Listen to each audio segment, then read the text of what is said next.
Breaking news. In Mount Rose, New Jersey, the young son of Charles Lindbergh was pronounced dead about 2 months after he was found missing from his home on March 1st, 1932. The person who committed this crime is still unknown, and officials are still searching for the culprit. We have brought the parents in to ask about what happened on the horrific night their son was taken. Here are the parents now.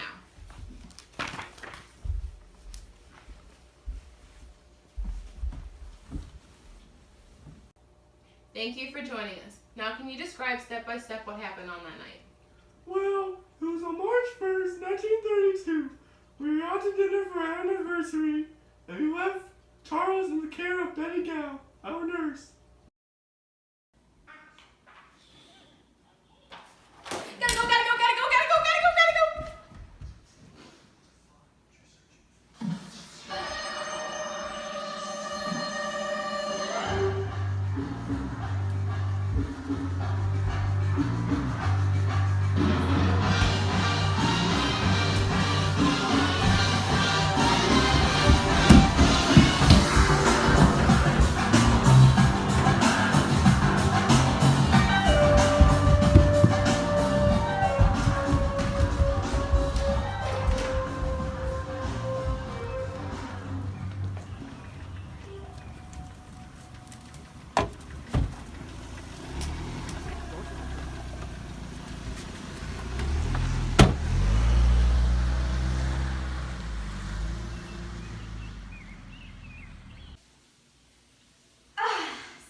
It's demanding $50,000! Now what was your next step in finding the missing baby? After we contacted the police to help us in the search, we received a second ransom note 5 days later, which increased the ransom to $70,000. 2 days after that, we received the third ransom note. On that same day, Dr. John Condon offered to act as the go-between between us and the kidnappers. I also heard about the police holding a conference organized by the governor of Trenton, New Jersey. Is this true? Yes. We had a conference, and it was very beneficial to our investigation. Here's Dr. Condon, the negotiator between the abductors and the Lindberghs. Hello, Dr. Condon. Can you describe the process you had with the abductors? Well, after the third ransom note, the Lindberghs hired me to negotiate with them between the kidnappers. They gave me $70,000 because that was the amount specified on the ransom note that was sent by the kidnappers. Now, how did you negotiate with the abductors without being detected yourself? Well, I used the codename Jassy in the newspaper so the abductors wouldn't know who I was. That's very smart. Now we're going to bring in the taxi driver, Joseph Perrone, who received the fifth ransom note. Hello. Hi. Now, Mr. Perrone, can you please explain in detail how you received the fifth ransom note? Well, I was driving on March 12th, and all of a sudden, this paper airplane came through my window from an anonymous person.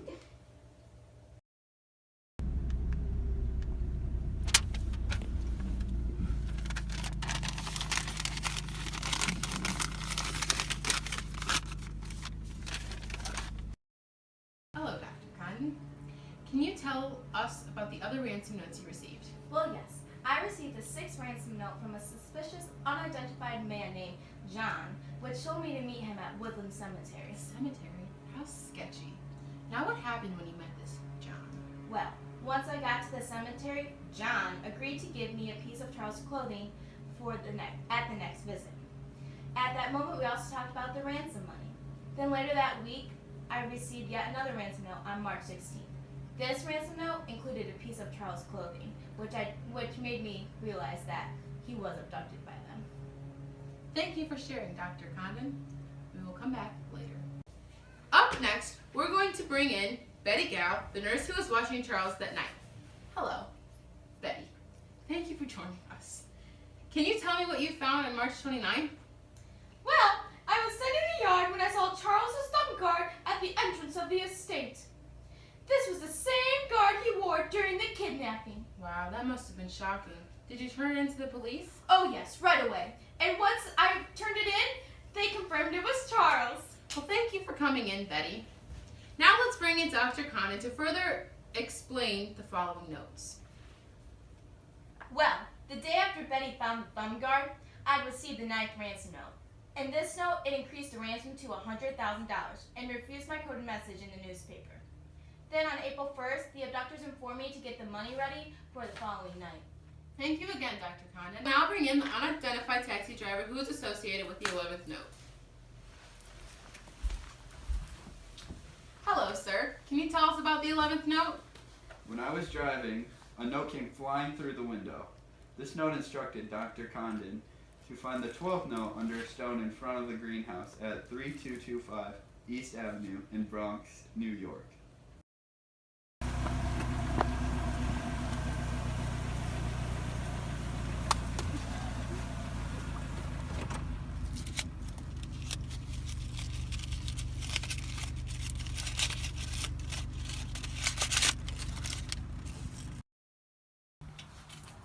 Up next is Dr. Condon to talk about the last and final ransom note.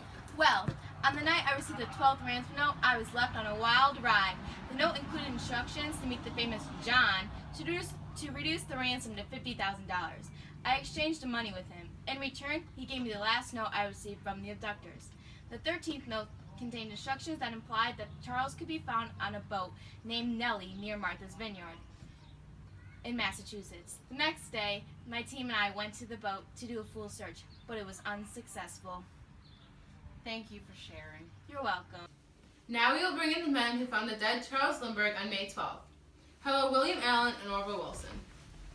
Thank you for joining us. Thank you for having us, young lady. Now, can you tell me in detail how you came across Charles? Well, I was driving and I noticed something on the side of the road. So naturally, I stopped over to check out what it was. Picture this, right? I'm with my buddy, driving in the passenger seat, yeah, because you can't drive in the passenger seat. He was driving, obviously. So, we get out, because we see this weird object.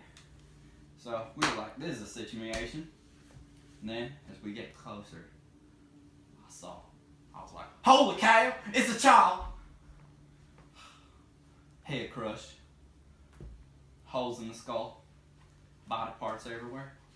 Some were even missing. Wow, it must have been horrible to see. How gruesome. Mm-hmm.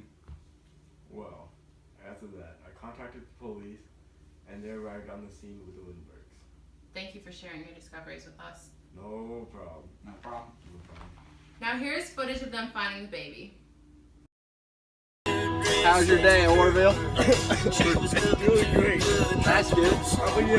Dude, my day's always been great. Wait, is it my song?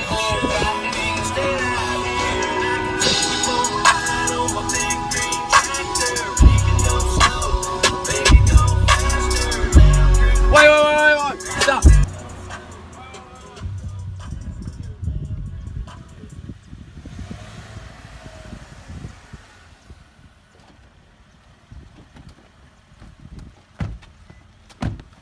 Oh my God! Hello? It's a child.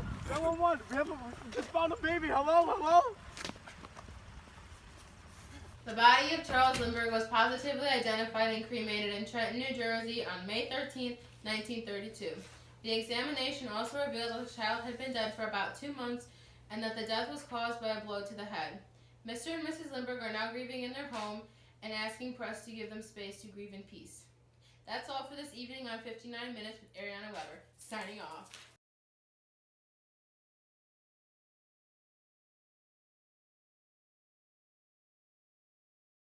Tiger Woods out here.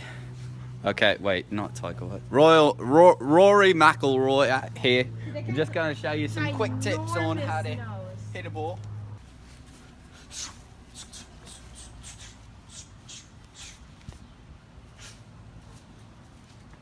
Thank you. So close. Ah! What are we hooking it up to? Oh, your boobs would have been. Bow.